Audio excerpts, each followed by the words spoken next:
Olá, muito boa tarde a você. A Justiça aceitou a denúncia do Ministério Público contra 12 acusados de participar da chamada máfia das funerárias. Agora, eles viram réus por organização criminosa, corrupção ativa e passiva e também crime contra as relações de consumo. Das 12 pessoas envolvidas, uma continua presa, 2 estão foragidos e o restante pagou fiança de quase R$1.000 e vai responder em liberdade. A quadrilha foi presa em outubro na Operação Caronte da Polícia Civil. De acordo com as investigações, os envolvidos no esquema usavam rádios na mesma frequência da polícia para conseguir chegar antes do serviço do IML. E assim, aproveitar o momento de tristeza e fragilidade dos parentes de pessoas mortas para vender atestados de óbito. Era cobrado até R$8.000 pelo documento, que é emitido gratuitamente pelos cartórios. Segundo os investigadores, centenas de pessoas foram lesadas pelo esquema, que contava com a participação de 3 funerárias e um médico.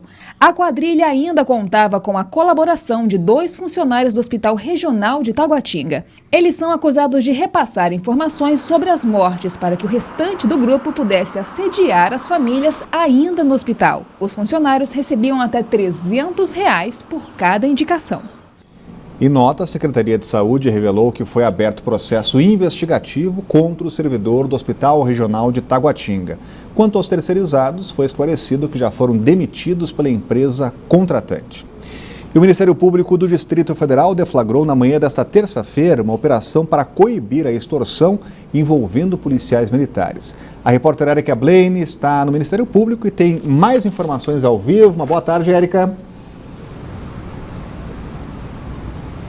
Olá, boa tarde, Orengo. Boa tarde a todos. Pois é, corrupção parece que está impregnada em todos os lugares, não é mesmo?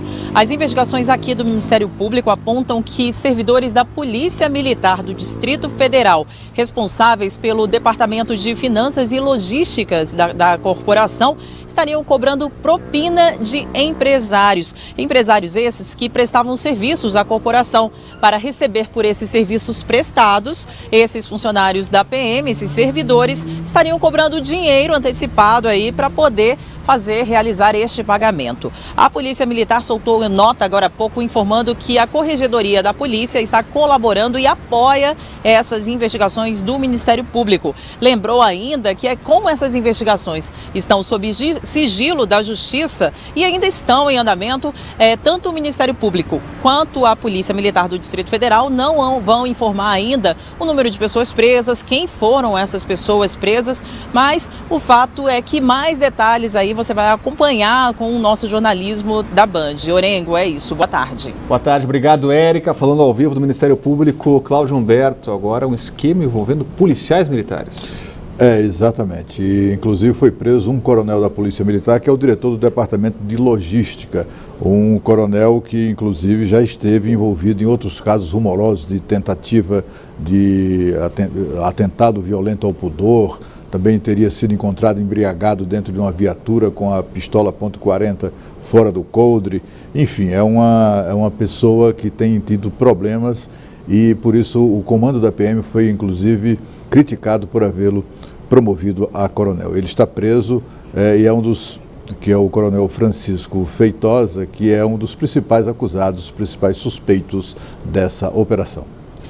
Está sendo julgado pelo Tribunal do Júri de Taguatinga o ex-dono da Gol, Nenê Constantino, de 86 anos. Desta vez, ele responde pelo assassinato de um motorista de ônibus. De acordo com a denúncia, Tarcísio Gomes Ferreira era motorista de ônibus da Planeta, empresa do grupo, e teria sido morto durante uma emboscada em fevereiro de 2001, em uma barraca de lanches. O local ficava na garagem da antiga Aviação Pioneira, que também pertencia a Nenê Constantino. 7 testemunhas já foram ouvidas. O processo corre em segredo de justiça e este é o segundo processo em que Constantino e mais 3 são citados como réus. Em maio, eles foram condenados por homicídio qualificado contra um líder comunitário. Por causa do primeiro crime, Constantino foi sentenciado a 16 anos e 6 meses de prisão, a serem cumpridos em regime inicialmente fechado. E moradores de Samambaia Norte cobram faixa de pedestre em uma das principais avenidas da cidade. Além disso, falta acessibilidade. Por lá, os cadeirantes precisam driblar a falta de rampas no local. Quem mora na QR-401 de Samambaia Norte sabe, para atravessar uma das principais avenidas da cidade, é preciso disputar espaço com os carros. Tem que prestar atenção bem nos carros que vêm e tem que andar bem devagar para você não se enganar com o que vem, que aqui é uma faixa só, né? No local há uma parada de ônibus e um supermercado, o que faz com que o movimento fique ainda maior.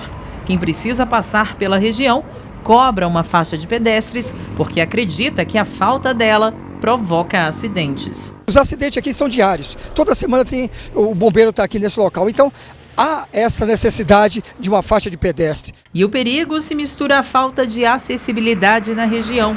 O cadeirante e o acompanhante sofrem quando precisam descer do ônibus. Já tem um obstáculo, a menina teve que me ajudar. Não tem acessibilidade, porque como vocês viram, tem o meu fio, mas não tem a rampinha, né? Porque é para mim poder subir com ela. Então eu boto muita força mesmo, para poder subir com ela. Os moradores da região revelam que já reivindicaram uma faixa de pedestre, mas até agora nada foi feito. A comunidade diz que se sente abandonada e cobra as melhorias. Principalmente agora que está chegando o Natal, o Ano Novo, então o fluxo geralmente tende a dobrar de pessoas nesse local.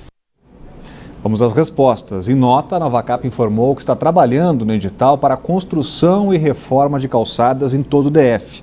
A companhia informou ainda que serão gastos cerca de 54 milhões de reais na construção de mais de 400 mil metros de calçada. Sobre a falta de faixas de pedestres, que a gente viu aí na reportagem, o Detran informou que de janeiro a setembro deste ano, quase 58 faixas foram revitalizadas em Samambaia. Por fim, Detran disse que vai analisar o pedido dos moradores sobre a instalação de uma faixa nessa avenida de Samambaia. Agora, o triste, Cláudio Humberto, que essa é a nossa marca, o respeito à faixa de pedestre. E é histórico também o desrespeito do Detran a esse tipo de reclamo da população, né? Agora, por exemplo, recentemente, esses dias, nós recebemos uma informação até muito curiosa de telespectadores nossos que residem no Guará. Eles reclamavam de faixa de pedestre, porque simplesmente ela desapareceu com o tempo. Aí vieram as chuvas fizeram aquele trabalho que o Detran não faz, limpou a faixa de pedestre e ela reapareceu, timidamente, ainda suja, mas pelo menos agora dá para ser vista tanto pelos pedestres quanto pelos motoristas. O Detran, se não quer pintar, apesar de tanto dinheiro que arrecada com multas, deveria ao menos fazer a manutenção das faixas já existentes. Vamos falar agora das mudanças na esplanada. Bruno Araújo pediu demissão do Ministério das Cidades e o Planalto confirmou a exoneração. Agora o Tucano reassume o mandato de deputado federal na Câmara. E com a saída, o governo diz que inicia a reforma ministerial. Quem traz os detalhes ao vivo é a Renata Dourado, já está com a gente. Uma boa tarde, Renata. Teremos aí uma dança de cadeiras agora? É, isso mesmo. Falávamos sobre isso, né, Rodrigo? Exatamente isso. O Palácio do Planalto divulgou uma nota agradecendo os serviços prestados por Bruno Araújo à frente do Ministério das Cidades. E nessa mesma nota, o próprio presidente Michel Temer afirma aí que vai fazer o que ele chamou de reforma ministerial e que até meados de dezembro, portanto até este ano, essa reforma, segundo o presidente, estará concluída. Uma dança das cadeiras. É claro que este é o momento de analisar de forma muito minuciosa, muito precisa, quais as peças serão retiradas, quem vai entrar nesse lugar, né? A gente lembra aqui que existem partidos que se mostraram aí fiéis ao presidente Michel Temer, que são da base e que pedem um protagonismo maior, pedem um espaço maior dentro do governo, inclusive atrelam esse espaço à votação da reforma da Previdência. Dizem que só vão se empenhar efetivamente na votação da reforma da Previdência se tiver esse espaço maior. Por outro lado, a gente lembra aqui que o PSDB, os tucanos, estão rachados com relação a apoiar ou não o presidente Michel Temer. Então tem uma ala do partido que defende a permanência,